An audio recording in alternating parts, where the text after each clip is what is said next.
സുഗമോ ദേവി സീരിയലിൻ്റെ ഏറ്റവും പുതിയ പ്രൊമോ റിവ്യൂയിലേക്ക് എല്ലാ കൂട്ടുകാർക്കും സ്വാഗതം.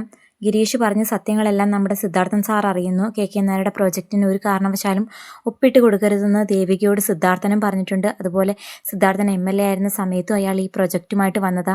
ദേവിക വന്ന സമയത്ത് വീണ്ടും ആ പ്രൊജക്റ്റ് ഒന്നും കൂടി കൊണ്ടുവന്ന് സാങ്ഷൻ കിട്ടുമെന്ന് ശ്രമിച്ചു നോക്കുകയാണ് എന്നൊക്കെയുള്ള സത്യാവസ്ഥകളെല്ലാം പറഞ്ഞ് ജനങ്ങൾക്ക് എന്തുമാത്രം ദോഷം ചെയ്യുന്ന പ്രൊജക്റ്റാണെന്ന് മനസ്സിലാക്കി ദേവികയും അത് വേണ്ട എന്ന് വിചാരിക്കുന്നു. എന്നാൽ നന്ദൻ്റെ നിർബന്ധത്തിന് വഴങ്ങി ഒടുക്കം ഒപ്പിട്ട് കൊടുക്കേണ്ട ആ ഒരു സാഹചര്യം ഉണ്ടാകുന്നു.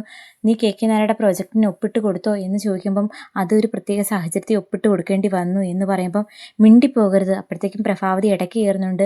ഇനി അതിനെപ്പറ്റിയൊന്നും ചോദിക്കേണ്ട, കാരണം പ്രഭാവതിയും നന്ദനും കൂടി ധർമ്മസങ്കടത്തിലാക്കിയതിൻ്റെ പേരിനാണല്ലോ നമ്മുടെ ദേവിയാണെങ്കിൽ ആ പ്രൊജക്റ്റിൽ ഒപ്പിട്ട് കൊടുക്കുന്നത്. പൂർണ്ണ മനസ്സോടെയൊന്നും അല്ല അവൾ ഒപ്പിട്ട് കൊടുത്തത്.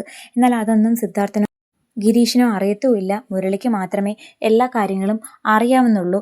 എന്നാൽ അതൊന്നും അറിയാതെ സിദ്ധാർത്ഥനാണെങ്കിൽ ഭയങ്കരമായിട്ട് ചൂടാകുന്നുണ്ട്. ഇടയ്ക്ക് കയറുന്ന പ്രഭാവതിക്കും കണക്കിന് വഴക്ക് കൊടുത്ത് ദേവിയോട് വളരെ മോശമായിട്ട് പെരുമാറുന്നത് കണ്ടിട്ട് ദേവിയാണെങ്കിൽ പൊട്ടിക്കരയുന്നു. അപ്പം ഗിരീഷും കുറേ വഴക്കുകളൊക്കെ പറയുന്നുണ്ട്. എന്തായാലും ഈ പ്രൊജക്റ്റ് നടപ്പിലാകാൻ ഞങ്ങൾ അനുവദിക്കില്ല, ഞങ്ങളുടെ പാർട്ടിക്കാർ ഇതിനെതിരെ ശക്തമായിട്ട് പ്രതികരിക്കും എന്നൊക്കെ വാക്ക് കൊടുക്കുന്നു. എല്ലാ അർത്ഥത്തിലും ദേവിക വീട്ടിലും നന്ദൻ്റെ മുമ്പിലും ഒറ്റപ്പെട്ടു പോകുന്നു.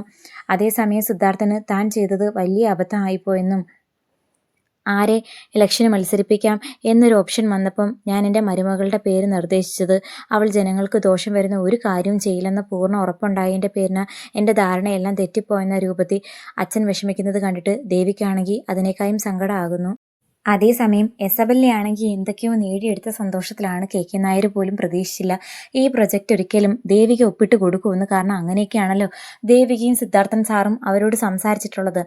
എന്നാൽ നന്ദൻ്റെ ഇടപെടൽ ഒന്നുകൊണ്ട് മാത്രമാണ് ദേവി ഒപ്പിട്ട് കൊടുത്തത് എന്ന് മനസ്സിലാക്കിയ എസബെല്ലയും കെവിനും നന്ദനെ കൂടെ നിർത്താൻ തീരുമാനിക്കുന്നുണ്ട്. ശരിക്കും പറഞ്ഞ ദേവിക ഒരു MLA ആയതിൻ്റെ പേരിനാണ് കുറേ വർഷങ്ങളായിട്ട് നന്ദൻ്റെയും അതുപോലെ ദേവികയുടെ കുടുംബത്തിലുണ്ടാകുന്ന എല്ലാ കാര്യങ്ങളും പത്രമാധ്യമങ്ങളിലൂടെയൊക്കെ അറിഞ്ഞെങ്കിലും നേരിട്ട് ഒരു ഫോൺ കോൾ പോലും ചെയ്തിട്ടില്ലായിരുന്നു. ബലരാമൻ വധക്കേസും അതുപോലെ മറ്റു പല പ്രതിസന്ധി ഘട്ടങ്ങൾ ഉണ്ടായ സമയത്ത് പോലും ഇവരാരും സുഹൃത്തുക്കളാണെന്നും പറഞ്ഞുകൊണ്ട് നന്ദനെയും ദേവികയും സമാധാനിപ്പിക്കാൻ വന്നിട്ടില്ല. എങ്കിലും ദേവിക MLA ആയ സ്ഥിതിക്ക് ചില കാര്യങ്ങൾ നേടിയെടുക്കാൻ വേണ്ടിയിട്ട് തന്നെയാണ് ഇസബെല്ലയും കെവിനും നമ്മുടെ നന്ദനോടൊപ്പം ചേർന്നിരിക്കുന്നത്. ഇതൊരു തുടക്കം മാത്രമാണെന്നും ഇതുപോലുള്ള പല കാര്യങ്ങളും നമ്മൾ ഒന്നിച്ച് ചെയ്യണമെന്നൊക്കെ എസബെല്ല കൈ കൊടുത്ത് ചോദിക്കുമ്പോഴത്തേക്കും നന്ദനാണെങ്കിൽ എന്ത് പറയണമെന്ന് അറിയാൻ വയ്യാതെ നിൽക്കുന്നുണ്ട്. എന്താ നന്ദ എൻ്റെ കൂടെ നിൽക്കില്ലേ എന്ന് ചോദിച്ച് കൈ കൊടുക്കുമ്പോഴത്തേക്കും കെവിനാണെങ്കിൽ കൈ ചേർത്ത് പിടിക്കുന്നുണ്ട്.